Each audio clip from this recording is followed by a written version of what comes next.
दासी डायन। एक बार की बात है, राहुल अपने 3 दोस्तों के साथ घूमने जाने का प्लान बनाता है। अरे यार महेश, कॉलेज की छुट्टियां भी पड़ गई हैं और हम हैं कि कहीं घूमने नहीं गए। चलना यार, कहीं घूम कर आते हैं। अरे हाँ यार, बात तो तू बिल्कुल सही बोल रहा है। क्यों ना हम सब राजगढ़ नगर चले। मैंने सुना है वहाँ एक लालगढ़ नाम का पुराना किला है और उस किले में एक डायन रहती है।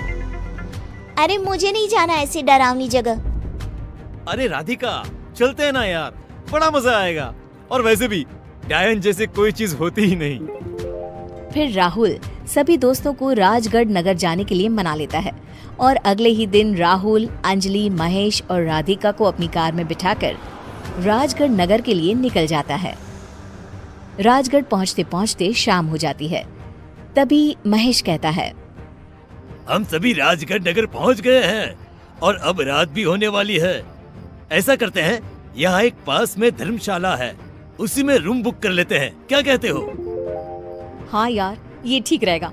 मुझे तो बहुत जोर से भूख भी लगी है और नींद भी आ रही है। फिर चारों दोस्त खाना खाकर अपने अपने रूम में सो जाते हैं और सुबह होते ही सभी तैयार होकर लालगढ़ किला देखने के लिए निकल जाते हैं। तभी रास्ते में उन्हें एक मंदिर दिखाई देता है। मंदिर देखते ही राधिका वहाँ जाने की जिद करने लगती है। अरे वाह, कितना सुंदर मंदिर है, मुझे भी जाना है मंदिर में। हाँ ठीक है राधिका, पर मंदिर से जल्दी आ जाना। हाँ? क्यों, तुम सब नहीं चलोगे मेरे साथ? अरे राधिका जी, आप ठहरी पक्की पुजारन, इसलिए आप ही पधारिए मंदिर। हम सब आपका यहीं वेट करते हैं, जल्दी आ जाओ।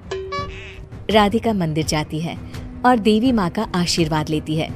तभी मंदिर के पुजारी राधिका को देवी माँ का लॉकेट देते हैं और राधिका से कहते हैं, ये देवी माँ का लॉकेट है बिटिया।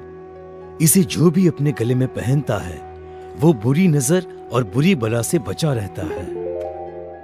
राधिका अपने गले में लॉकेट पहन लेती है और पुजारी जी से कहती है, पुजारी जी, क्या मुझे 3 लॉकेट और मिल सकते हैं? फिर राधिका पुजारी जी से लॉकेट लेकर अपने दोस्तों को देती है, पर कोई भी लॉकेट नहीं पहनता और लॉकेट गाड़ी में रख देते हैं। महेश लॉकेट अपने शर्ट की पॉकेट में रख लेता है। लो, आ गया लालगढ़ का किला। सभी किले के अंदर जाते हैं कि तभी वहाँ एक बूढ़ा आदमी आ जाता है और उनसे कहता है, ये किला शाम 6 बजे बंद हो जाता है, इसलिए तुम सभी टाइम से बाहर आ जाना।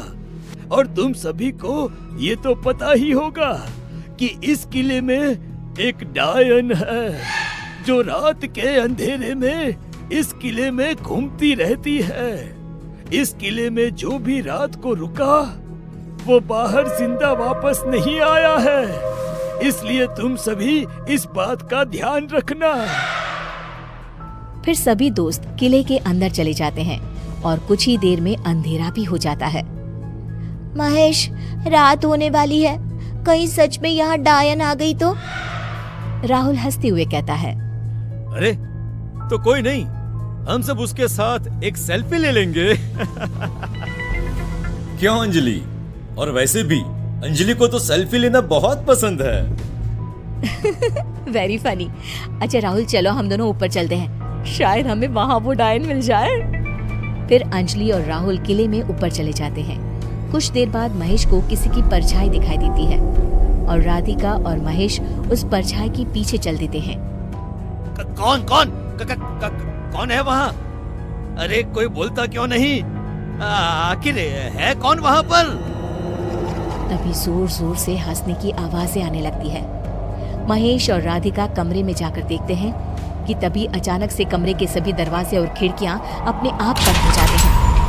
महेश प्लीज यहाँ से चलो, मुझे बहुत डर लग रहा है।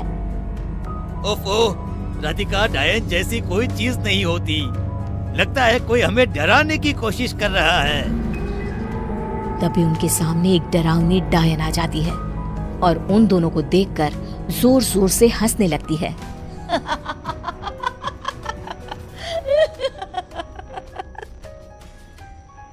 अरे वाह, आज तो मजा ही आ गया।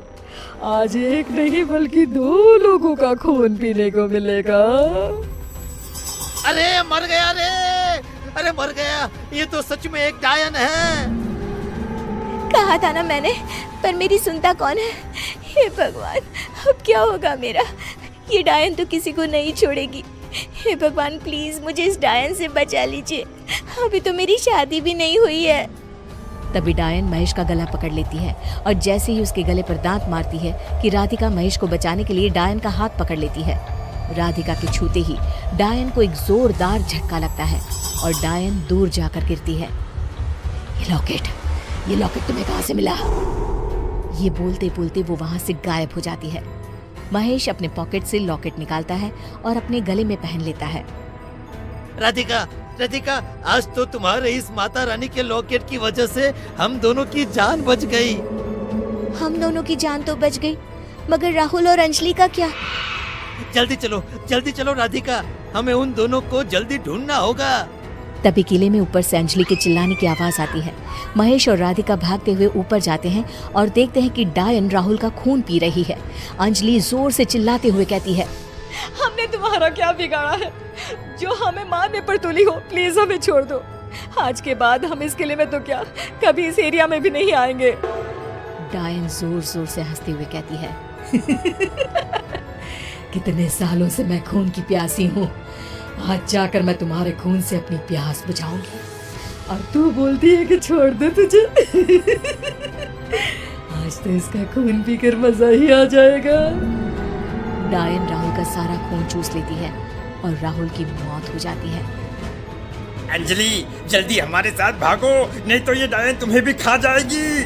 तीनों भागते हुए किले के गेट के पास पहुंचते हैं, पर किले का गेट बंद हो जाता है। अंजलि रोते हुए कहती है, हे भगवान, अब क्या होगा? उस डायन ने राहुल को मार डाला, अब वो हम तीनों को भी मार डालेगी। ये सब मेरी वजह से हुआ है। मैंने ही तुम सबको इस किले के बारे में बताया था। ओफो अंजलि, ये वक्त रोने का नहीं है। यहाँ से कैसे निकलेंगे ये सोचो। जब तक हमारे पास ये लॉकेट है तब तक वो डायन हमारा कुछ नहीं बिगाड़ सकती। हमें बस सुबह होने का इंतजार करना होगा। काश राहुल और मैंने भी माता का लॉकेट पहन लिया होता तो आज राहुल जिंदा होता। महेश अपने गले से लॉकेट उतारकर अंजलि के गले में पहना देता है। तुम चिंता मत करो, सब ठीक हो जाएगा। तभी जोर से हंसते हुए डायन वहां आ जाती है और महेश का गला पकड़ लेती है। अब तेरी बारी है, बहुत भगाया है तुम तीनों ने मुझे, अब एक एक करके तुम तीनों का खून पी जाऊंगी। जैसे ही डायन महेश का खून पीने लगती है, राधिका अपने गले से लॉकेट उतारकर डायन के गले में पहना देती है। डायन जोर जोर से चिल्लाने लगती है, ये क्या किया तुमने? निकालो इसे, नहीं तो मैं तुम सबको कच्चा जला डालूंगी। महेश डायन से अपना गला छुड़ाता है। ए माता रानी, हमें इस खूनी प्यासी डायन से बचाना। कुछ ही देर में सुबह हो जाती है और वो डायन अचानक से गायब हो जाती है। किले का गेट खुलता है और वो तीनों उस किले से बाहर निकल आते हैं और कहते हैं, आज के बाद हम कभी भी इस किले की तरफ नहीं आएंगे।